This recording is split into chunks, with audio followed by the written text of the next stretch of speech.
اعوذ باللہ من الشیطان الرجیم بسم اللہ الرحمن الرحیم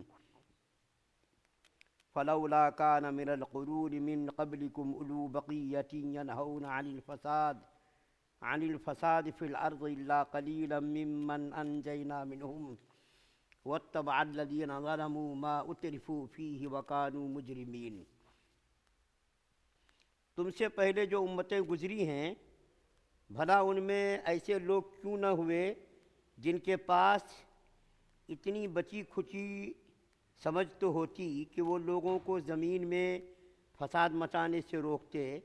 ہاں، تھوڑے سے لوگ تھے جن کو ہم نے عذاب سے نجات دی تھی، اور جو لوگ ظالم تھے وہ جس عیش و عشرت میں تھے اسی کے پیچھے لگے رہے اور جرائم کا ارتکاب کرتے رہے۔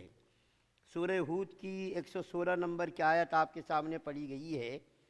اس آیت کریمہ میں اللہ تعالیٰ نے اس امت کی ایک تو خصوصیت یہ بیان کی ہے، اور پہلی امتوں کے بارے میں غلطی پر تنبیہ فرمائی ہے، اور وہ غلطی یہ ہے کہ پہلی امتوں میں کچھ ایسے لوگ کیوں نہیں تھے جو لوگوں کو غلطیوں سے روکتے، برائیوں سے روکتے، امر بالمعروف کرتے اور نہیں عن المنکر کرتے۔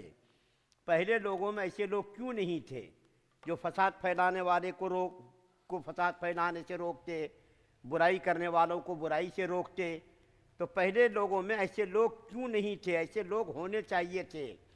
نہ ہونے کی بنیاد پر اللہ تعالیٰ نے تھوڑے لوگوں کو تو نجات دی اور بیشتر لوگوں کو ہلاک اور برباد ہی کر دیا۔ بس تھوڑے ہی گنے چنے لوگ تھے جن کو اللہ تعالیٰ نے نجات دی، اور اکثر لوگوں کو تو ہلاک اور برباد ہی کر دیا۔ دیکھیے اس امت کی کتنی بڑی فضیلت ہے، اللہ تعالیٰ نے اس امت کو کتنا بڑا امتیاز اور کتنا بڑا شرف عطا کیا ہے کہ اس امت میں ہر زمانے میں ایسے لوگ، ایسی جماعتیں رہی ہیں جو امر بالمعروف اور نہی عن المنکر کا کام انجام دیتی رہی ہیں۔ خود قرآن کے اندر اللہ تعالیٰ نے فرمایا ہے کہ تم میں ہمیشہ ایک ایسی جماعت کا ہونا ضروری ہے جو امر بالمعروف کرتی رہے اور نہی عن المنکر کرتی رہے۔ امر بالمعروف یعنی نیکیوں کا حکم کرتی رہے، اور وینہون عن المنکر اور برائیوں سے روکتی رہے۔ اگر مبادا کہیں ایسا وقت نہ آ جائے کہ اللہ تعالیٰ تم امر بالمعروف کرنا چھوڑ دو اور نہی عن المنکر کرنا چھوڑ دو اور اللہ کا تمہارے اوپر غضب نازل ہو جائے۔ پہلی امتوں میں ایسا ہوا کہ لوگ آپس میں تعلقات رکھتے تھے، برے لوگ اچھے لوگ سب گھل مل کر زندگی گزارتے تھے۔ بنی اسرائیل میں ایسے بہت سے لوگ تھے۔ حضرت داؤد علیہ السلام کے زمانے میں 3 طبقے تھے، 3 جماعتیں تھیں۔ ایک جماعت تو وہ تھی جو برائیوں سے خود بھی رکتی تھی اور دوسروں کو بھی روکتی تھی۔ ایک جماعت وہ تھی جو برائیوں سے روکتی تھی لیکن برے کام کرنے والوں کے ساتھ تعلقات توڑتے نہیں تھے۔ اور ایک جماعت وہ تھی جو نہ تو برائیوں سے روکتی تھی اور نہ خود رکتی تھی۔ تو 3 جماعتیں تھیں۔ اللہ تعالیٰ نے ان 3 جماعتوں میں سے 2 جماعتوں کو تو ہلاک اور برباد کر دیا۔ 2 جماعت جو تعلقات کو توڑتے نہیں تھے، تعلق بھی رکھتے تھے اور برائی سے روکتے بھی تھے، لیکن اس سے تعلق نہیں توڑتے تھے۔ یہ لوگ گھلے ملے رہتے تھے، بس رسماً یوں ہی ان کو روک دیتے تھے، کوئی یہ برا کام ہے ایسا مت کرو، لیکن تعلق برقرار رکھتے تھے۔ کھانا پینا، اٹھنا بیٹھنا سب ان کے ساتھ رہتا تھا۔ تو اللہ تعالیٰ کا جب عذاب آیا اور اللہ تعالیٰ نے جب بندر بنایا اور اس کی صورتوں کو، اس کی شکلوں کو مسخ کیا، تو دیکھیے دونوں طبقے تو عذاب کے اندر مبتلا ہو گئے۔ لیکن جس طبقے نے تعلقات کو توڑ لیا تھا، امر بالمعروف نہی عن المنکر کرتے کرتے کرتے گھبرا گئے، جب دیکھا کہ اب یہ لوگ ماننے والے نہیں ہیں، تو ایک جماعت نے تعلق توڑ لیا، توڑ کر کے اپنا الگ محلہ بنا لیا، الگ محلہ بسا لیا۔ وہ لوگ الگ جینے لگے، کھانے لگے، سب کرنے لگے، کوئی تعلق نہیں رکھا۔ کہ جب تم اللہ کے دین کی توہین کر رہے ہو، اللہ کی بات ہی نہیں مان رہے ہو، تو تم سے تعلق رکھنا ٹھیک نہیں ہے۔ تو ان لوگوں نے تعلق توڑ لیا۔ ایک دن اچانک دیکھا کہ محلے والے جو نافرمان لوگ تھے، نہ مانتے تھے نہ روکتے تھے، ادھر سے کوئی آواز ہی نہیں آ رہی ہے۔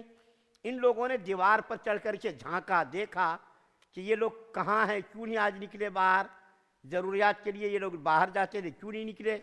تو دیکھا کہ سب اپنے اپنے گھروں میں بندر کی شکلیں سب کی بنی ہوئی ہیں اور اپنے اپنے گھروں میں رو رہے ہیں۔ تو ان لوگوں نے کہا ان سے، دیکھو بھائی، ہم لوگوں نے تم کو پہلے ہی روکا تھا نا کہ تم برائی سے رکو، لیکن تم لوگوں نے بات نہیں مانی۔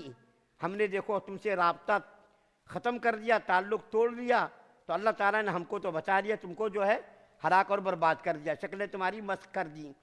اسی طریقے سے حدیث کے اندر آتا ہے کہ اللہ تعالیٰ نے حضرت جبریل علیہ السلام سے کہا کہ فلاں بستی میں جا کر کے میرا عذاب محلے والوں کو دے دو، پورے لوگوں کو ہلاک اور برباد کر دو۔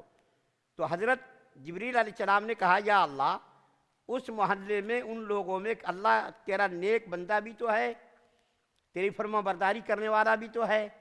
تو اللہ تعالیٰ نے فرمایا سب سے پہلے اس کو ہی ہلاک کرنا، اس کو ہی برباد کرنا۔ کیوں؟ کہ وہ دوسروں کو برائی سے کیوں نہیں روکتا، اس نے دوسروں کو برائیوں سے کیوں نہیں روکا، جس کی بنیاد پر جو ایک تو برائی سے روکا بھی نہیں اور تعلقات کو توڑا بھی نہیں، اسی میں گھلے ملے رہے، کھاتے پیتے رہے، اٹھتے بیٹھتے رہے، اسی میں جیتے رہے۔ تو سب سے پہلے جا کر کے اسی کو ہلاک کرو، اسی کو برباد کرو کہ نافرمان لوگوں سے انہوں نے تعلق کیوں رکھا، اور تعلق رکھا تو اس کو برائیوں سے روکا کیوں نہیں، اس کی ذمہ داری سے ان کو روکنے کی۔ تو اس امت کا امتیاز ہے، شرف ہے، ہر جماعت ہر زمانے میں ایک جماعت ایسی اس امت میں رہی ہے شروع سے لے کر آج تک، اور آج سے لے کر قیامت تک انشاءاللہ ایسی جماعت رہے گی جو امر بالمعروف یعنی نیکیوں کا حکم کرتی رہے گی اور برائیوں سے روکتی رہے گی۔ یہ اس امت کا امتیاز ہے، شرف ہے، اور اللہ تعالیٰ نے اسی امتیاز اور شرف کی وجہ سے اس امت کی تعریف قرآن کے اندر جا بجا کی ہے کہ تمہارا کام یہ ہے، تم امر بالمعروف کرتے ہو اور برائیوں سے روکتے ہو۔ لیکن یہ جو میں عرض کر رہا تھا کہ برائیوں سے روکنے کے بعد اگر نہ رکے تو تعلقات کو توڑ لینا، یہ مناسب نہیں ہے۔ ابھی ایسا دور نہیں آیا ہے کہ ہم اپنی طرف سے یہ فیصلہ کر لیں، ارے ایسا زمانہ آ گیا، میری بات وہ سن نہیں رہا، میری تقریر پہ کوئی توجہ نہیں دے رہا، ایسا زمانہ نہیں آیا ابھی، کیونکہ ہمارے بڑوں نے تو ابھی ایسا فیصلہ کیا ہی نہیں کہ ایسا دور آ گیا کہ اب جو ہے لوگوں سے تعلقات توڑ لیا جائیں، جنگلوں میں جا کر کے زندگی گزاری جائے، ایسا دور ابھی نہیں آیا۔ ابھی بھی اللہ تعالیٰ نے اس امت کے دلوں کے اندر ایسی صلاحیت رکھی ہے اور ایسا مادہ رکھا ہے کہ ابھی بھی اگر اس کو سمجھایا جائے، بتایا جائے اور اچھے دلائل کے ساتھ ان کو بتایا جائے تو ابھی بھی اس امت کے افراد کے بیشتر لوگوں کے دلوں میں ایسی صلاحیت ہے، ماننے کی صلاحیت۔ گنے چنے لوگ ایسے بھی ہیں جن کا دل بالکل سخت ہو گیا، پتھر ہو گیا، لیکن بیشتر افراد ایسے ہیں جو دین کی بات سنتے ہیں اور سن کر کے اثر لیتے ہیں۔ یہ الگ چیز ہے کہ عمل کرنا نہ ہو اور عمل پر آمادہ نہ ہو، لیکن اس کے دل کے اندر اثر تو پڑتا ہے۔ اور خود قرآن کے اندر اللہ تعالیٰ نے فرمایا وَذَكِّرْ فَإِنَّ الذِّكْرَىٰ تَنفَعُ الْمُؤْمِنِينَ، اے محمد صلی اللہ علیہ وسلم، آپ مومنوں کو نصیحت کیجئے، آپ کا نصیحت کرنا مومنوں کو فائدہ دے گا۔ جب اللہ تعالیٰ فرما رہے نبی کریم صلی اللہ علیہ وسلم کو، تو ظاہر بات ہے نبی کریم صلی اللہ علیہ وسلم کی امت کے افراد اگر ایسا کام کریں گے، دین کی بات کریں گے اور اس کو سمجھائیں گے، اچھا ماحول ملے گا، اچھے ماحول میں لوگ ڈھلیں گے، اچھی صحبت اختیار کریں گے، تو ضرور بھی ضرور اس کے دلوں کے اندر اثر ہوگا اور ماننے کی صلاحیت اور ماننے کا جذبہ پیدا ہوگا۔ تو اس آیت کریمہ کے اندر یہی اللہ تعالیٰ نے فرمایا کہ پہلی امتوں میں ایسے لوگ ہونے چاہیے تھے، ایسے لوگوں کے نہ ہونے کی وجہ سے اللہ تعالیٰ نے بیشتر لوگوں کو ہلاک اور برباد کر دیا، اور جو لوگ فساد سے روکنے والے تھے، برائیوں سے روکنے والے تھے، اللہ تعالیٰ نے ان چند گنے چنے معدود چند کو تو نجات دے دی، اور بیشتر افراد جو ہے ہلاک اور برباد ہی ہو گئے۔ اللہ سے دعا ہے اللہ ہم سب کو سننے زیادہ عمل کی توفیق عطا فرمائے۔ سبحان اللہ و بحمدہ، سبحانک۔